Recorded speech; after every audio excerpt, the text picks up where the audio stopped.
ఈయన పొన్నవోలు సుధాకర్ రెడ్డి గారు మాట్లాడేది పంది కొవ్వు చాలా ఖరీదైంది, ఆ కొవ్వు లడ్డు నెయ్యితో ఎలా కలుపుతారు, నెయ్యి 300 రూపాయలు ఉంటే పంది కొవ్వు 1200 రూపాయలు, బంగారంతో రాగి కలుపుతారా, ఇత్తడిలో పుత్తడి కలపరు, చెంబు తయారులో ఎవరైనా బంగారం కలుపుతారా? మదమెక్కిన మాటలు పొన్నవోలు సుధాకర్ రెడ్డి గారు. మదమెక్కి వస్తే ఇట్లాంటి మాటలే వస్తాయి. మీరు నా మీద కోర్టులో కేసులు వేసుకుంటారో ఏమి చేసుకుంటారో చెప్తా. మీరు ఏజీపీలు కదా, మీ దగ్గర వేల కోట్ల డబ్బులు ఉన్నాయి కదా, వేసుకోండి కోర్టులో, చెప్పండి.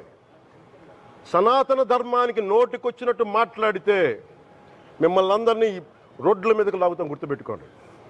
తప్పు జరిగింది, ప్రాయశ్చిత్తం చేసుకోండి, లేదంటే మౌనంగా మాట్లాడకుండా ఉండండి, అంతే. మా మనోభావాలు ఇంకా రెచ్చగొట్టేలా మాట్లాడొద్దు. భూమన కరుణాకర్ రెడ్డి గారు మాట్లాడతాను, నేను వెళ్ళి హై డ్రామా, రాజకీయ మనసు ఉన్నవాళ్ళు అత్యంత దారుణంగా ప్రవర్తిస్తున్నారంట. లడ్డు కలుషితమైంది అంటున్నారు. కల్తీ నెయ్యితో తప్పు చేసి ఉంటే సర్వనాశనం అయిపోతాం, రక్తం కక్కుని చచ్చిపోతాం. మీ నాశనం మొదలైంది. రెండోది అది భగవంతుడికి వదిలేస్తున్నాను. వైవి సుబ్బారెడ్డి గారు విచారణకి రావాలంటే రికార్డులు ఆయనకి ఇవ్వాలంట.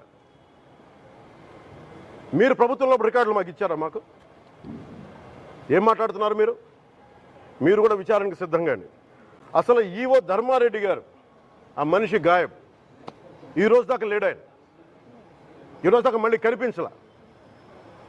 ధర్మారెడ్డి గారు, నేను మిమ్మల్ని చూశాను ఆ రోజున. నేను దర్శనానికి వచ్చినప్పుడు మీరందరూ ఎలా